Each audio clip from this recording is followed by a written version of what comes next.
একদিন এই দুইজন চোর একটা গুপ্তধনের ভেতর থেকে সোনা চুরি করার জন্য চলে যায়, কিন্তু যখন একজন লোক কুয়ার ভেতরে বসে বসে পুরো ব্যাগটাকে ভর্তি করে ফেলে, তখন উপরে দাঁড়িয়ে থাকা লোকটা বলে, প্রথমে সোনার ব্যাগটাকে উপরে পাঠিয়ে দাও, তারপরে আমি তোমাকে উপরে উঠাবো। কিন্তু তখনই নিচে দাঁড়িয়ে থাকা চোর বুঝতে পারে তার বন্ধু তাকে ধোকা দিয়ে সবগুলো সোনা নিয়ে একাই পালিয়ে যাবে। এজন্য সে চালাকি করে নিজেও সোনার ব্যাগের মধ্যে ঢুকে যায়। এরপর তার বন্ধুকে বলে, ওকে ঠিক আছে, আমি পরে উঠবো, তুমি আগে সোনার বস্তাটাকে উপরে উঠাও। তখন তার বন্ধু কিছু না বুঝেই তাকে সহ সেই বস্তাটাকে উপরে উঠিয়ে নেয়। এরপর সোনার বস্তাটাকে নিজের ঘাড়ে উঠিয়ে তার বন্ধুকে সেখানে ফেলেই পালাতে শুরু করে দেয়, কারণ সে একদমই জানতো না যে তার বন্ধু সেই বস্তার মধ্যেই লুকিয়ে আছে। কিন্তু তখনই হঠাৎ করে সে বস্তার ভেতর থেকে বের হয়ে তার ধোকাবাজ বন্ধুর উপর অনেক রেগে যায়। এরপর তাকে বলে, ওকে ঠিক আছে, এখন আমরা ঘুমিয়ে নেই, সকাল হলে বাড়িতে গিয়ে আমরা সোনাগুলোকে ভাগ করে নিব।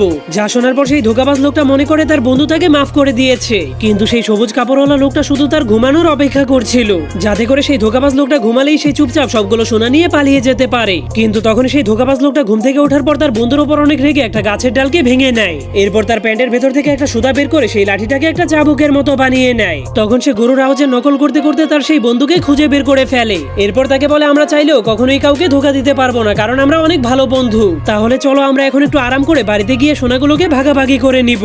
যা শোনার পর নীল কাপড়ওয়ালা লোকটা মনে করে তার সেই ধোকাবাজ বন্ধু এখন অনেক ভালো হয়ে গিয়েছে, এজন্য সে চিন্তামুক্ত হয়ে বিশ্রাম নেওয়ার জন্য ঘুমিয়ে পড়ে। কিন্তু তখনই তার সেই বেঈমান বন্ধু ঘুম থেকে উঠে ধীরে ধীরে তার পিঠের নিচে একটা পাথর রেখে দেয়। এরপর সোনা ভর্তি বস্তাটাকে নিয়ে সেখান থেকে পালিয়ে তার বাড়িতে চলে যায়। এরপর সে তার স্ত্রীকে বলে, এই সবগুলো সোনাকে সিন্ধুকের মধ্যে লুকিয়ে দাও, আর একটা কোদাল নিয়ে আমাকে কবরস্থানে দাফন করে দাও, যাতে করে মানুষেরা মনে করে আমি মরে গিয়েছি, আর আমার সেই বন্ধুর হাত থেকে বাঁচার জন্য আমাকে মাটির নিচে লুকিয়ে থাকতে হবে।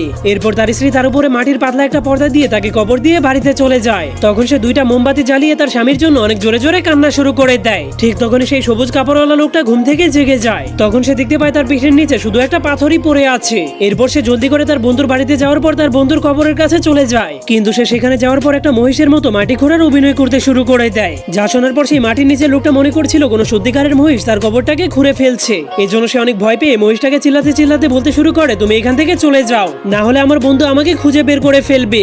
যা শোনার পর অবশেষে তার বন্ধু তাকে খুঁজে বের করে ফেলে। যা শোনার পর তারা দুইজনই বুঝতে পারে তারা চাইলেও কখনোই কাউকে ধোকা দিতে পারবে না, এজন্য তারা বাধ্য হয়ে বাড়িতে গিয়ে সোনাগুলোকে ভাগ করে নেয়।